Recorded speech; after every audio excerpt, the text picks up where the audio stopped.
വയനാട്ടിൽ രമേശ് ചെന്നിത്തലയുടെ രഹസ്യയോഗം ഒരു വിഭാഗം നേതാക്കളെ വിളിച്ചു ചേർത്ത് MLA IC ബാലകൃഷ്ണന്റെ വീട്ടിലാണ് യോഗം നടന്നത്. NM വിജയന്റെ വീട് സന്ദർശിക്കുന്നതിന് മുൻപെയാണ് രമേശ് ചെന്നിത്തല MLAയുടെ വീട്ടിലെത്തിയത്. അനൂപ് KR ആണ് വയനാട്ടിൽ നിന്ന് വിവരങ്ങൾ നൽകാനുള്ളത്. അനൂപ്, ഏത് സാഹചര്യത്തിലാണ് ഈ യോഗം നടന്നത്? എപ്പോഴായിരുന്നു ഈ യോഗം? ഇന്ന് വയനാട് മുൻ DCC ട്രഷററുടെ വീട് ആത്മഹത്യ ചെയ്ത NM വിജയന്റെ വീട് സന്ദർശിക്കാനിരിക്കെയാണ് രമേശ് ചെന്നിത്തല. അതിന് മുൻപാണല്ലോ ഈ യോഗം നടന്നത്. രമേശ് ചെന്നിത്തല ഇന്ന് വയനാട് വിവിധ സ്ഥലങ്ങൾ സന്ദർശിക്കുകയാണ്. ഒന്ന് രാധ, അതായത് പഞ്ചാരക്കൊല്ലിയിലെ കടുവയുടെ ആക്രമണത്തിൽ കൊല്ലപ്പെട്ട രാധയുടെ വീട്, ഒപ്പം അദ്ദേഹത്തിന്റെ സന്ദർശന പരിപാടിയിൽ ഉണ്ടായിരുന്നത് ബത്തേരിയിൽ കോൺഗ്രസ് നേതാക്കളുടെ വലിയ സാമ്പത്തിക ഇടപാടുകൾക്കും തട്ടിപ്പിനും ഇരയായി ആത്മഹത്യ ചെയ്ത NM വിജയന്റെ വീട് സന്ദർശിക്കുന്നതുമായി ബന്ധപ്പെട്ടുള്ള സന്ദർശന പരിപാടിയുമായിരുന്നു. എന്നാൽ ഈ സന്ദർശനത്തിന് മുൻപാണ് MLA IC ബാലകൃഷ്ണൻ ഈ കേസിൽ NM വിജയന്റെ ആത്മഹത്യാ പ്രേരണ കേസിലെ ഒന്നാം പ്രതിയായ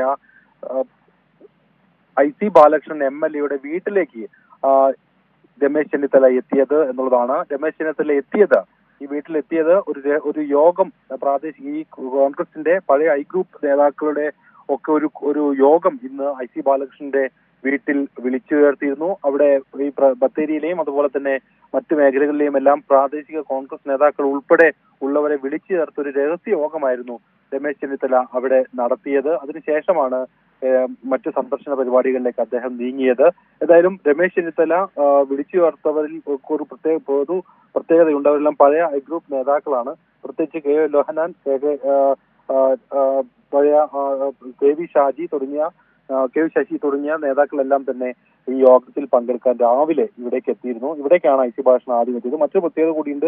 ഈ കേസ് NM വിജയന്റെ കേസിലെ പ്രധാന പ്രതിയാണ് IC ബാലകൃഷ്ണൻ MLA.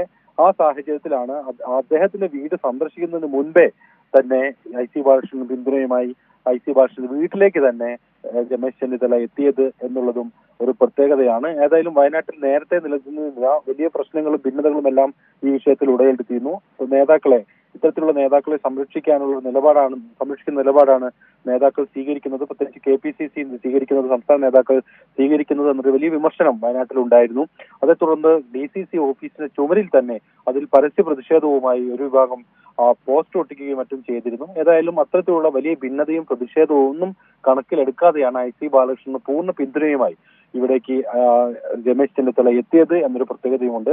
അതോടൊപ്പമാണ് ഇതുമായി ബന്ധപ്പെട്ട് ഈ വലിയ പ്രതിസന്ധിയിലായിട്ടുള്ള വയനാട് DCC അല്ലെങ്കിൽ വയനാട്ടിലെ പൊതുവിൽ കോൺഗ്രസ് വലിയ പ്രതിസന്ധിയിലാക്കുന്ന സാഹചര്യത്തിൽ ആ പഴയ നേതാക്കളെ, അദ്ദേഹത്തോടൊപ്പം നിന്ന പഴയ നേതാക്കളെ വീണ്ടും ഒരുമിപ്പിച്ച് ഒരു ഗ്രൂപ്പ് സമവാക്യം രൂപപ്പെടുത്താനുള്ള ഒരു ശ്രമം കൂടി രമേശ് ചെന്നിത്തല വയനാട്ടിൽ നടത്തിയത്. ഏതായാലും അതിന്റെ ഭാഗമായിരുന്നു ഇവിടെ നടത്തിയ ഇന്നത്തെ ഒരു യോഗം. അനൂപ്, ഈ വിഷയത്തിൽ പ്രതിപക്ഷ നേതാവ് ആകെ പ്രതിസന്ധിയിലായിരിക്കുന്ന ഘട്ടത്തിൽ, പ്രതിരോധത്തിലായിരിക്കുന്ന ഘട്ടത്തിൽ KPCCക്കെതിരെ വ്യാപകമായ വിമർശനമുണ്ട് NM വിജയന്റെ ആത്മഹത്യയുമായി ബന്ധപ്പെട്ട്. ആ സമയത്ത് CM ആകാൻ ഉടുപ്പ് തയ്ച്ചു നടക്കുന്ന ആളാണ് രമേശ് ചെന്നിത്തല എന്നതാണ് MLAമാർ അടക്കമുള്ളവരെ കയ്യിലെടുത്തുകൊണ്ട്, പ്രത്യേകിച്ചും വയനാട്ടിൽ ഈ പ്രതിസന്ധി നിൽക്കുന്ന ഘട്ടത്തിൽ, IC ബാലകൃഷ്ണനുമായി ബന്ധപ്പെട്ട വിഷയം നിൽക്കുന്ന ഘട്ടത്തിൽ ആ ഒരു നീക്കം കൂടെ, ആ ഒരു രീതിയിലുള്ള ശക്തി തെളിയിക്കൽ കൂടി രമേശ് ചെന്നിത്തല ഉദ്ദേശിക്കുന്നുണ്ടാവുമോ? തീർച്ചയായും ആ ലക്ഷ്യം മുൻനിർത്തിയാണ് രമേശ് ചെന്നിത്തലയുടെ സമീപകാല പ്രവർത്തനങ്ങൾ. പലയിടങ്ങളിലും പല ജില്ലകളിലും ഈ വിധത്തിലുള്ള സന്ദർശനങ്ങൾ നടത്തുക വഴി, അല്ലെങ്കിൽ ആ പ്രദേശങ്ങളിൽ പ്രത്യേക ഗ്രൂപ്പ് യോഗങ്ങളും തന്നോടൊപ്പം നിൽക്കുന്ന പഴയ I ഗ്രൂപ്പ് നേതാക്കളുടെ പുനഃസംഘടനവുമെല്ലാമാണ് രമേശ് ചെന്നിത്തലയുടെ ലക്ഷ്യം. ഏതായാലും കോൺഗ്രസിൽ രൂപപ്പെട്ടിട്ടുള്ള, അല്ലെങ്കിൽ കോൺഗ്രസിൽ അടുത്തിടെ വളരെ സജീവമായുള്ള ഈ നേതാവാര്, അല്ലെങ്കിൽ മുഖ്യമന്ത്രി സ്ഥാനാർത്ഥിത്വം, അല്ലെങ്കിൽ മുഖ്യമന്ത്രി സ്ഥാനത്തേക്ക് ആരെ പരിഗണിക്കണമെന്നുള്ള വലിയ സജീവമായ ചർച്ചകൾ നടത്തുന്നതിനിടെയാണ് എല്ലാ നേതാക്കളും അവരവരുടേതായിട്ടുള്ള ഈ പ്രാദേശിക തലങ്ങളിൽ അവരുടെ സ്വാധീനം ഉറപ്പിക്കുന്നതും അതാത് MLAമാരെ കൂടെ നിർത്തുന്നതുമായി ബന്ധപ്പെട്ടുള്ള നടപടികളും ആ വിധത്തിലുള്ള ചില യോഗങ്ങളും ആസൂത്രണവും എല്ലാം നടക്കുന്നത്. അതിന്റെ ഭാഗമായിട്ട് തന്നെയാണ് രമേശ് ചെന്നിത്തല വയനാട്ടിലെത്തിയത്. വയനാട്ടിൽ നേരത്തെ തന്നെ രമേശ് ചെന്നിത്തലയ്ക്കൊപ്പം നിലനിന്നിരുന്ന ആളാണ് IC ബാലകൃഷ്ണൻ.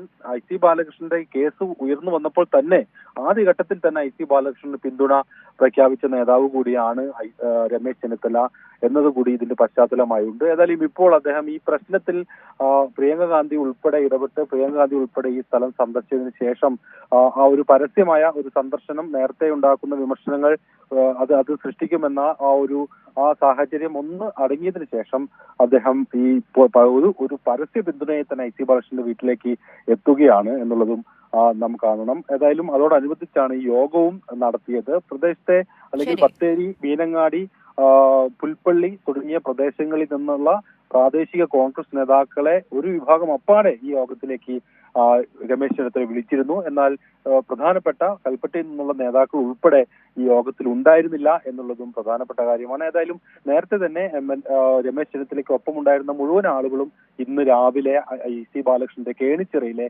വീട്ടിൽ ഒത്തുകൂടുകയും ഈ വിധത്തിൽ യോഗം നടക്കുകയും ചെയ്തു. അതിനുശേഷമാണ് അദ്ദേഹത്തിന്റെ സന്ദർശന പരിപാടി തന്നെ ഇന്ന് ആരംഭിച്ചത്. ശരി, അനൂപ് കെയർ ആണ് വയനാട്ടിൽ നിന്ന് വിവരങ്ങൾ നൽകിയത്.